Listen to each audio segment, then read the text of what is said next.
Where are you dialing in today from, Lisa? Can you tell everyone where you are? I'm in Nipaluna, Hobart. Oh, nice. Very nice. Well, yes, you've been introduced, and it is a bit weird talking to an empty stage for me, but I'll do my best to try and make it not that weird. But I just want to get straight into it because I think there's a lot of really interesting things that you do, and I want to make sure that everyone here gets to hear all about them. So first of all, I would love to know what an astrophysicist is and also what you currently do in your role.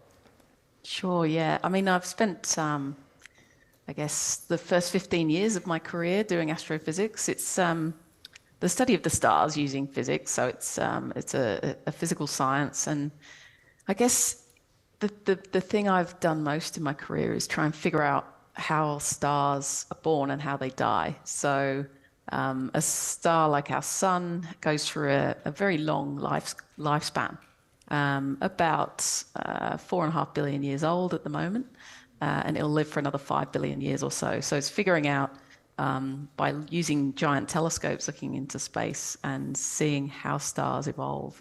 And it's quite fascinating, you know, they really have character, stars. They, depending on how big they are, when they're born, they actually have very, very different lifespans. So big stars with bigger mass, they're hotter, they burn faster, and they explode at the end of their lives, and they can even become black holes.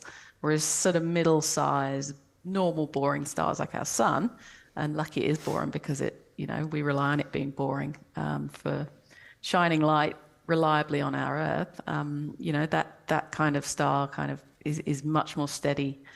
Ends its life as a planetary nebula, so it's a bit more stable. But astrophysics is fascinating because you can use your creativity, you can use your STEM skills, but you can also see it as a kind of artistic or philosophical endeavor to really understand, like, literally billions of years of the history of everything, where we came from, where we're going to in the future. And it can be quite nice as well because, we're all stressed in our everyday lives. If you actually look out the window at night and look at the stars, you can start to feel a bit calmer about all the nonsense that's happening around you. So I did astrophysics for 15 years and helped to sort of develop and build some of the big telescopes that we're now building in Australia, world-leading telescopes to actually study the history of the universe. And then I got a tap on my shoulder about five years ago or something like that. And I've been doing some gender equity work within my professional world because I'd noticed that not everyone was having a fair go in terms of careers, and that a lot of women were dropping out at certain stages of their career. And someone said to me, do you want to interview for a role as Australia's Women in STEM ambassador? And I said, well, what's that? And they said, well, you can kind of make it what you want, but women are underrepresented in STEM, and we need to do something about it as a nation because, firstly, it's unfair. Gender equality is something we all need to work on. But also, we've got huge skill shortages in this country. So economically, it makes sense for a country that is trying to import talent. Well, why don't we use our own talent in this country? So I've been in that role for 5 years, trying to break down barriers, doing research, creating resources, and advocating for change so that we're really breaking down the structures and not trying to fix women or tell women what to do, but actually say, what are the structures that are creating these problems and to dismantle them. So that's it's a really fun job. Basically, my job is smashing the patriarchy, so I like it. I love it. I don't know if this reference will make sense to anyone who hasn't seen the Barbie movie yet, but it's very Barbie of you. I haven't seen it, but I think that's a compliment from what I've seen. Yes, it is. You should definitely see it. You are the ultimate astrophysicist Barbie, maybe? That's a thing. I love it. Much more interesting than my day job. I feel like I definitely can't say that I look at exploding suns for a living. That's very cool. Speaking of STEM and jobs, I feel like obviously your background is in a specific area, but now that you're in this ambassador role, you're looking, I'm sure, no doubt, at lots of different types of jobs in STEM. In your opinion, what are some of the very cool, exciting jobs that women in this room right now might not even know about, that we might not even have any idea exist, but are really kind of, different parts of STEM that you would like to see more women get into? Well, I'll just pick out a few. Like, I know a lot of people in STEM, and certainly from my generation, I'm in my early to mid 40s. You went to school or whatever, you did your education, and the choices were like biology, physics, chemistry, maths, and that was it. Now people are, I know an AI musician. I know someone who won the inaugural AI music competition, like the Eurovision Song Contest equivalent. So, actually creating music by taking in thousands of songs and actually creating sort of machine learning algorithms that create music. I write children's books, and I work with illustrators, and they don't use pen and paper anymore. They're using quite complicated software packages. They're doing stacking. They're using graphical templates. Artists use STEM skills. Musicians use STEM skills. I'm actually on the board of the Australian Space Agency, and on that board is a space lawyer. And I was just amazed that was a thing when I joined the board, because part of the job of the Space Agency is to regulate space and make it safe, so we don't have rockets falling on our heads. That would not be good. No. And to help the environmental, reduce the environmental impacts of things like launches as well. So there's a lot of regulations. There's a lot of laws about who can fire a rocket up, what the safety parameters are. There's just so much going on in STEM that is more interesting than standing around in a lab coat. A lot of people do study the sciences. In fact, girls have overtaken boys in year 12 studying science and maths. And at universities, women study STEM in great numbers, but tend to sort of congregate in the biological sciences. And there's sort of sociological reasons for that, because, there's a sort of a safety element of going into a field where there are more women. But as we broaden up our horizons, the use of technology is going to pervade every single different job, whether it's a STEM job or not. Uber drivers, 10 years, 20 years ago, taxi drivers, were kind of using cash. And if, at the very most, those little clanky machines that used to put over a credit card, with a little slip of paper, now they're using apps, and everyone's getting used to that. But, in technology being so fast in its advancement at the moment, everyone's going to use STEM in their careers. So at least getting some understanding, some comfort with tech, maybe doing some micro-credentials or courses within degrees, or even postgraduate studies in STEM. It's really going to help people to become more competitive in the job market, and maybe be more entrepreneurial, whether you're an artist, a designer, or someone who does artificial intelligence. You can use STEM to your advantage. Absolutely. I think that's a theme that comes up at a lot of our Vogue Codes events. Is it's not traditionally what you think of as being a STEM career. Even here at Vogue, my job and many of my colleagues' jobs, we use and rely on technology in a way that I never would have thought that was in my job description even 5 years ago. So I think upskilling in areas that you are passionate about can be really interesting, and it's so many opportunities. Going into opportunities, I'd love to know from your perspective and in your career so far, what kind of resources and support systems, mentorship opportunities, all that kind of stuff, what did you pursue coming into the career that you've had, and what would you kind of recommend to people who would also be trying to look for those things? Yeah, it was quite tough, I guess, as a kid. I grew up in the UK, as you can probably tell from my accent, and I lived in a small village in the countryside, so there were no kind of big structures. If I was in London or somewhere like that, I'd have lots of things I could access. And also I left school at 11 years old, and I taught myself at home. So again, I had this sort of, 11. Wow. Yeah.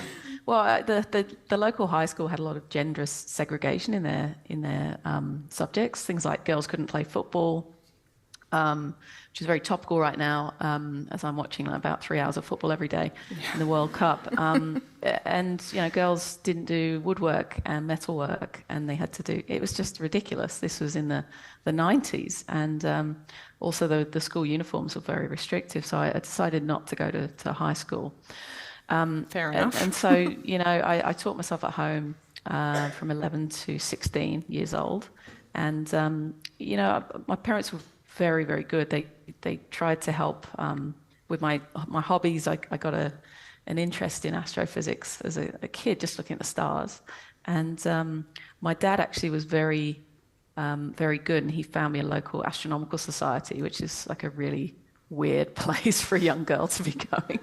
But basically, it's a bunch of old men in corduroy trousers. A little bit more diverse nowadays, thankfully, but certainly at the time, it was a bit of an odd place for a kid to go. But I loved it, and I accessed then some more opportunities. Some people knew some other people, and I got to go to things like the Science Museum, the Planetarium in London, day trips like that. And then there was something called Space School UK, which is a bit like the National Youth Science Forum here in Australia. And it was just a wonderful experience. In the summer holidays, you go for a week, it's a camp, and you do cool stuff like go and see satellites, satellite factories being built, and you stay on a university campus, you drink your first can of cider, that kind of thing. But it was a great learning experience. You get to really understand what it means to go into a STEM career, and the types of places you'll need to go, like university or whatever training you need for that particular discipline. So for me, as a kid living in a village and never having met a scientist, let alone anyone who's been to university, that was really important for me. So it's about nagging as well. At university, I wanted to do an experience that was based in Australia.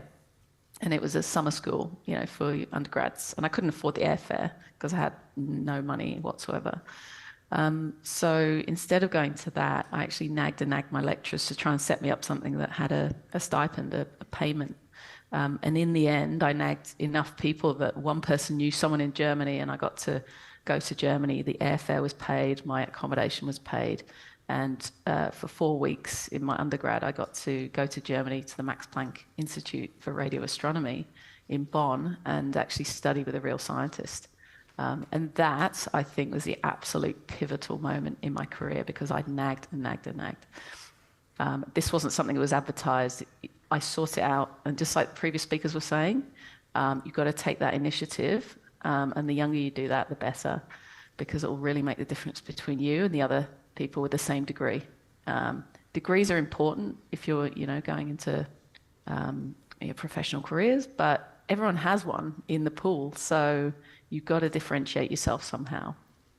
And if you can do that, that's a real bonus.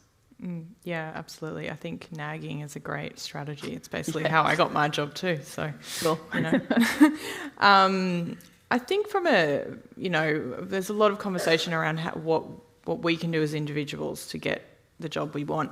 But what do you think needs to be done from a business level and a company perspective? What are the, sort of barriers that are currently in place, do you think, within the industries that need to be dealt with people who may eventually work in those industries as well, sort of practical steps, I suppose? Yeah, there's a lot we do on this. A lot of organisations and agencies like my team, the Workplace Gender Equality Agency, organisations like Our Watch to try and create more respect for women more broadly in our society. And there's a lot of resources about this. But the key points really are generally in our society there's a lack of respect for women. And we see this a lot on social media. We see it coming out in the media. We see it sometimes in our everyday lives. If we're just, enjoying nightlife, for example, there is a sort of an undercurrent in our society where women are in some cases less valued and less respected. And this comes out in interpersonal behaviours. It comes out in biases at every single stage in a process, from hiring to career advancement to who gets chosen to act up in positions when someone is away.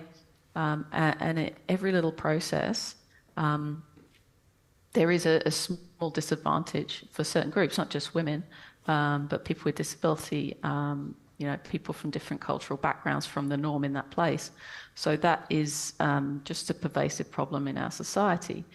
The answer to that is not just training individuals, because it's not about bad apples. It's about systems and structures and policies and good governance. And what that means is within an organisation, to actually say, what are the checks and balances? What are the policies and processes that need to be followed? And what do we reward? So if you get a middle manager and you say, I'll just get the job done, here's your targets, the target is a profit margin, or the target is, a delivery of an item, and that's what you get your bonus for, people aren't going to take care with health and safety. They're not going to take care with the career development of your personnel. But if you look at the health of an organisation as a whole, you need to get these governance processes in place so that actually the business as a whole is growing, the people in the business stay in the business. And that's a lot better for all of us. So things like parental leave, things like flexible working conditions, things like accessibility and gradual return to work for people who've had a break for whatever reason, whether it's for parental leave, whether it's for caring, whether it's for mental health breaks, whatever that is. I think we need to have a more holistic view of people's careers and people as human beings, not just kind of economic units. And I think that needs a really top-down sort of helicopter view of a business and of our society more broadly, and to say, what do we reward? And luckily, this government is putting through some really good legislation around parental leave, really good legislation around pay transparency to reduce the gender pay gap. And these are all things that are building blocks to help us break down some of these really tricky barriers. Yeah, absolutely. We're almost out of time, so I'm going to throw it to the audience questions, and there's only time for one, and I had to choose this one. Given all the talk about aliens in the media at the moment, I wanted to ask you your take on the topic. Oh my God. So we'll finish on that question. All right, well, yes. Yeah, aliens, no. It's funny how they always turn up in America, isn't it? It's weird. Yeah. That's all I'm going to say on that one. But I have written a book called Aliens in Other Worlds, and it talks about, how we are probably aliens. We may have grown from biological chemicals, possibly in outer space on the surfaces of comets or asteroids. We find biological molecules in space when we're studying, so that's kind of interesting. We may just be a big chemical experiment that's splattered onto Earth in the distant past. So yeah, I'm not a big fan of like current aliens. I think there may be some out there a very long way away, but they're more likely to look like trees or mushrooms. I love it. We are aliens and the other aliens are mushrooms. So we'll take it. We'll finish on that. Thank you so much. And yeah, thank you to Lisa. Thank you.